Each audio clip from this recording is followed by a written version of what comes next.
Our second speaker today is Hongwei Wang at Tsinghua University. He went to Tsinghua University as an undergraduate major before he studied biology, also at Tsinghua for his PhD. Now, in his years, Tsinghua was in the backwaters of life sciences.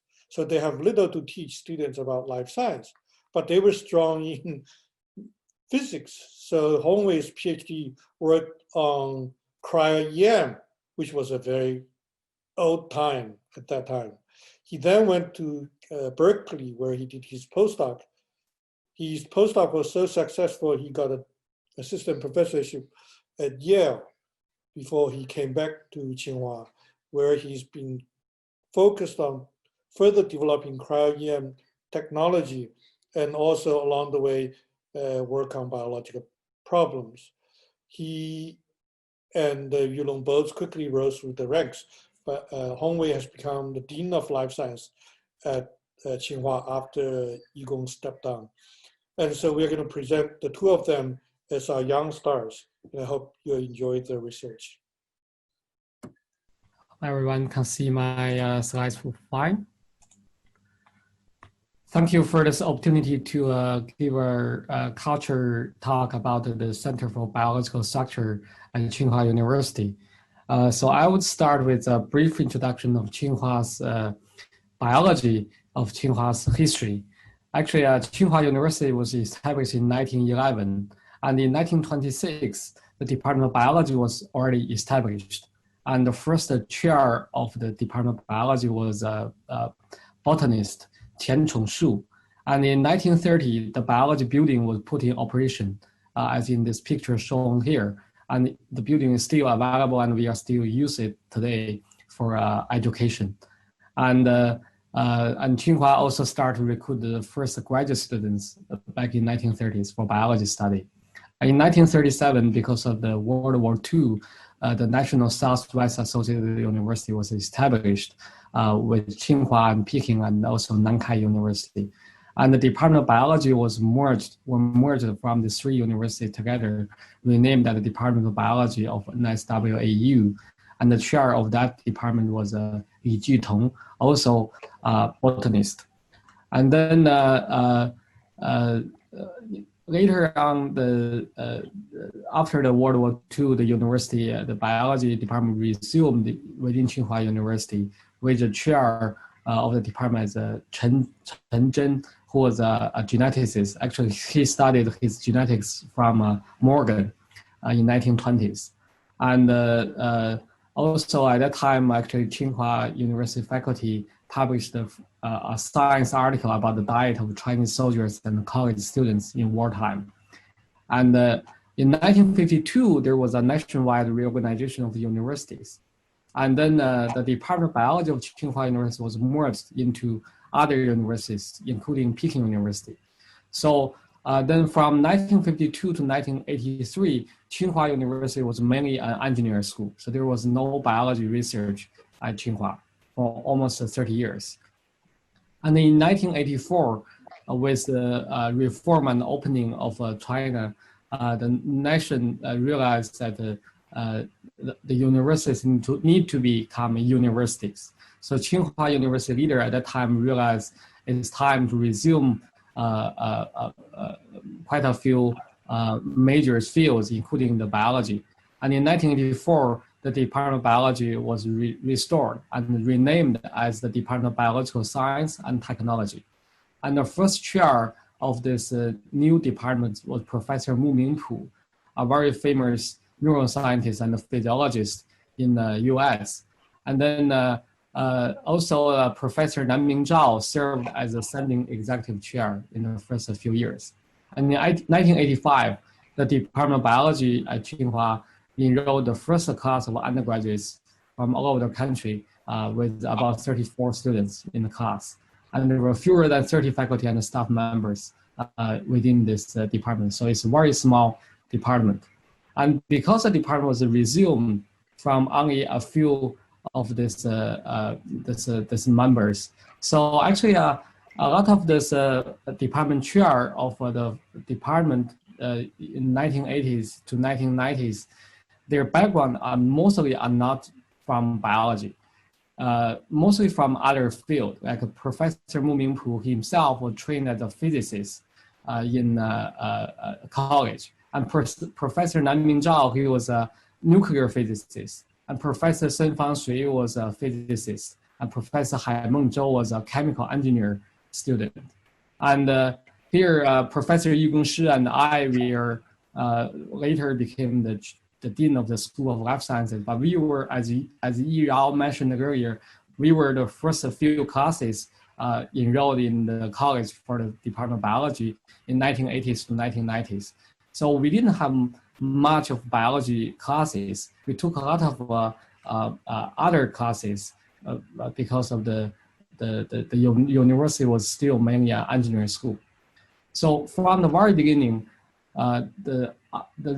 after the resuming of the biology department, the interdisciplinary research has been nurtured and become a major culture in the department.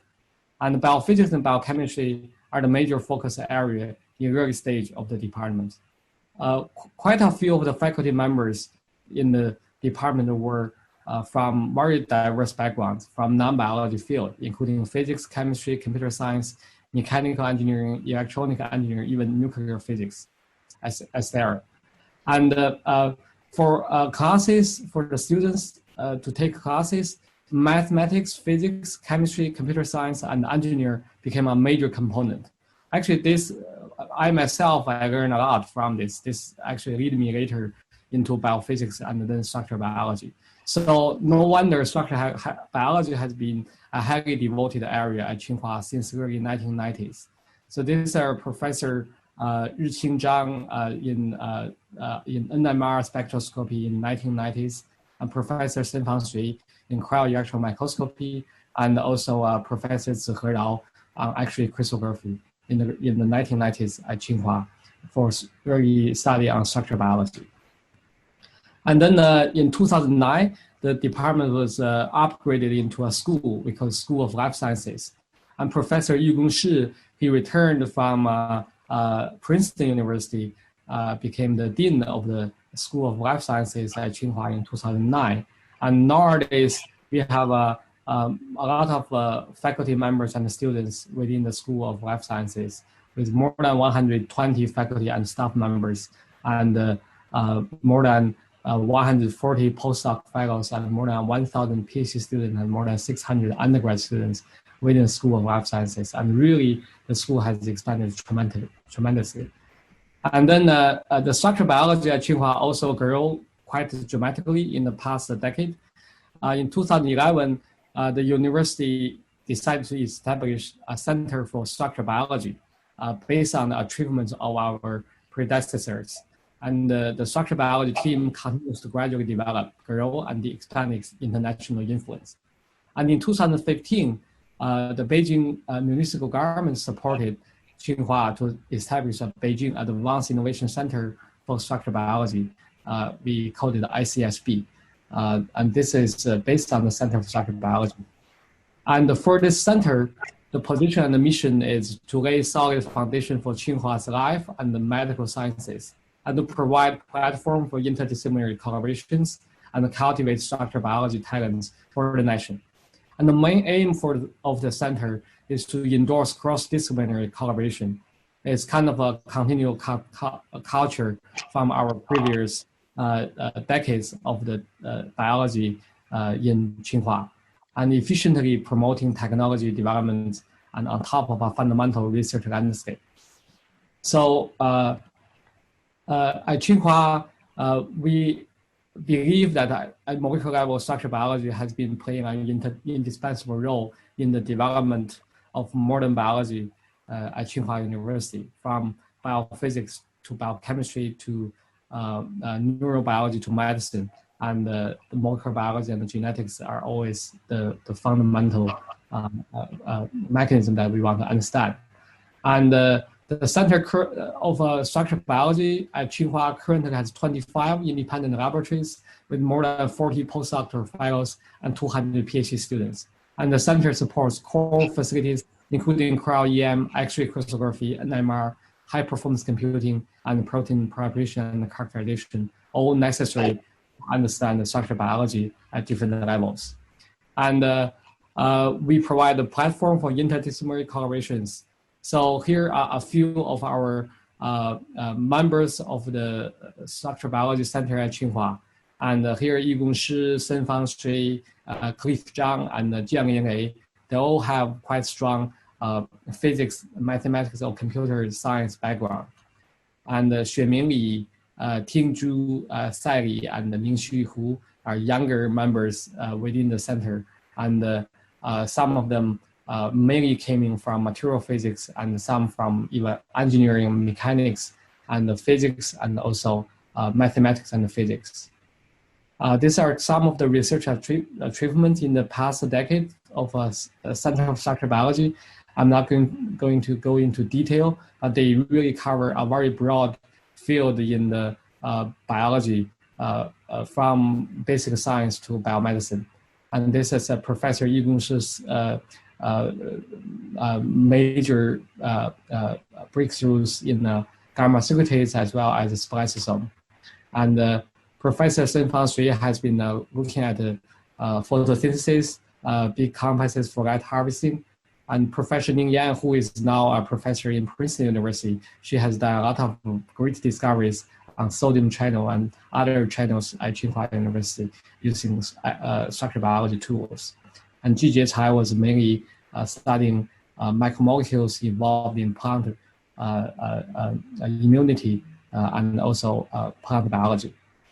And we also encourage cross-disciplinary research. And really, for instance, I'm myself and Professor Cliff Zhang will be working on virtual reality technology and looking at the molecule structures as a new platform. And Professor Xueming Li and Professor Yuan Shen, actually not in our School of Life Sciences, in the School of Electronic Engineer department, actually they collaborate together on developing new algorithm on cryo-EM structure determination. And this Professor Jianyang Zheng is on using machine learning and deep learning technology to study structural biology as well as drug discovery. He's actually in the School of Cross-Disciplinary Information Center in Tsinghua University, and not in the biology department or School of Life Sciences. And this is what we have a few of our members have done during this year's outbreak of the SARS-CoV-2 virus. And from the determination of the basic structure of protein-protein detection for virus infection to the whole virus structure by tomography, as well as understanding systematic inquiry of the bat biology to understand the potential target for developing broad-spectrum antiviral therapy. In the center, we encourage international exchange a lot. So in the past decades, we organized quite a lot of international conferences, and also we invited renowned speakers to Tsinghua to give advanced innovation lectures for structural biology.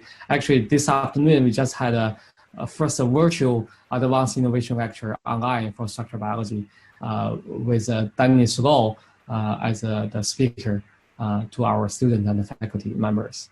And we also organized quite a few advanced innovation workshops for structural biology, mainly focusing on cryo-EM, X-ray crystallography, and other structural biology tools and methods. And we hope to build a world-class center to facilitate exchange in the life science disciplines and provide a platform, especially for Chinese young students and biologists to collaborate at the international levels. We have a very pioneer and responsible international academic advisors, and they review us every 2 years. This year, because of the COVID-19, we couldn't meet. They actually really guide us and also give a lot of good suggestions to our junior faculty members for their research direction and the students' development. And we, in the center, now we really try to cultivate young talents. And we set up programs with advanced innovation fellow and also scholarship for excellent postdoc and PhD students. And this program aims to stimulate innovative spirit and working enthusiasm by providing more resource support and development space. And we also encourage researchers and students to work on novel, risky, and interdisciplinary projects. In the past few years, we already have quite a few very talented young students and postdocs coming out from our center and became independent PI all over the nation. And especially we encourage women young scientists in our center right now. And we are also further expanding the field. In 2018, with leveraging increased support from the government of Beijing, now we are building a new center based on the foundation of the ICSB called the Beijing Frontier Research Center for Biological Structure. And this is not just to study general molecule structure. We want to study structures of biology structures at multiple scales to support and nurture cutting-edge researchers. And we are aiming to eyeing the leading edge technologies and focusing on structural biology. And we seek breakthroughs in both creating a talent pool as well as building the infrastructure and hoping to developing effective mechanisms to support innovation and invention towards groundbreaking discoveries as well as translation in biomedicine science and also industry as well. So this is what we have been doing in the past, and we wish we could continue the culture of our interdisciplinary research as well as the cutting edge and nurturing young scientists. So right now at Tsinghua, the biology is still relatively young compared to many other universities in China as well as all over the world. But we are hoping to keep going and bring the biomedicine, the next generation of biomedicine scientists in China going forward, as well as culture, hopefully bring more international young scientists here to Tsinghua as well. And that's pretty much what I want to tell you, and thank you a lot. Thanks so much, Hongwei. That was a great talk. I want to start with a question. You had mentioned that there are 25 independent labs in the center. Are these spread out across the campus, or are these sort of centralized in a particular building or cluster of buildings? Right now, there's 25 independent laboratories. Most of them, they are together nearby. But some of them are they're actually from different schools. So we have a School of Life Sciences at Tsinghua and the School of Medicine and School of Pharmaceutical Sciences. So they are from different schools. So most of them, they are together, but we do have a few groups from a different part of the campus. Yeah. So then sort of a follow-up to that is, I'm wondering how, sort of from a practical perspective, does the culture or the environment on the campus really function to cultivate, support, promote this collaborative, cross-disciplinary research that you mentioned? What is it about the campus or the environment that really promotes that? Actually, Tsinghua campus is a big campus. People have to take bicycles on campus from one place to another. But the good thing is here at Tsinghua, this is something happening in the past decade actually. We start to have more and more cafeteria and also coffee shops, and also the university just established a faculty canteen just to encourage people to come together. Actually, the canteen is in the middle in the center of the campus. So actually, this was established about 5 years ago. I myself have wondered quite often with other faculty members, and I noticed that more and more faculty are going there from different interdisciplinaries, and we want to discuss our science together. And we also bring our students together to the discussion as well. Another thing is really because we have this center of this ICSB, so we can use the funding mechanism of the center to encourage people to collaborate. So we give a interdisciplinary project a higher priority to support. Right. That makes sense. That makes sense. Definitely funding, food, and coffee will all encourage people. You also talked about one of the key missions is to cultivate young talent, and you told us about the fellow award and scholarship. I'm wondering what other forms of mentoring do you have in place for your trainees, the students and postdocs? Are there any other formal mentoring opportunities, or is it more just sort of casual mentoring within the labs? Especially mentoring outside of the bench, you know, career type mentoring. Actually, this is a very good question. This is something we are trying to establish. So right now, most of the students, they work together with the PIs in the lab, and a lot of this mentoring is happening during the practical experiments or discussing experiments. But I totally agree. The mentoring is not just on focus on certain projects. It's about everything, even from the vision of a science and about the big picture of the field, and even including about, for instance, sometimes career development, and also for set up a certain goal of someone's life in the future.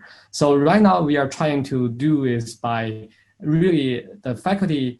We are more and more aware of that, and many of us, we start to trying to nurture the students more often and to sit together with them. For instance, today, actually, while I'm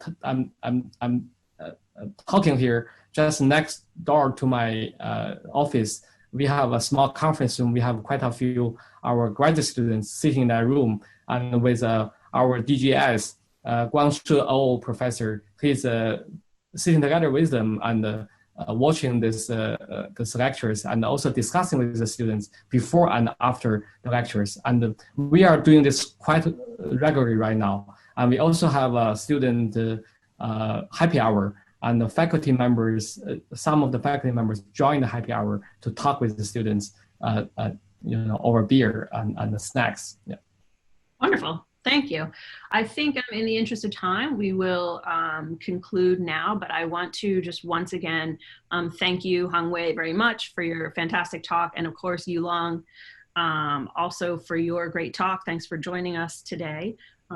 Thank you so much to the audience for joining us. If you did not have your questions answered, Yulong and Hongwei will be on the Slack channel after the seminar to answer any other questions that you have. And I want to encourage everyone to join us next week when Life Science Across the Globe returns to Janelia Research Campus with talks from Kristen Branson and Teng Liang Chu. So please join us then. Thanks, everyone.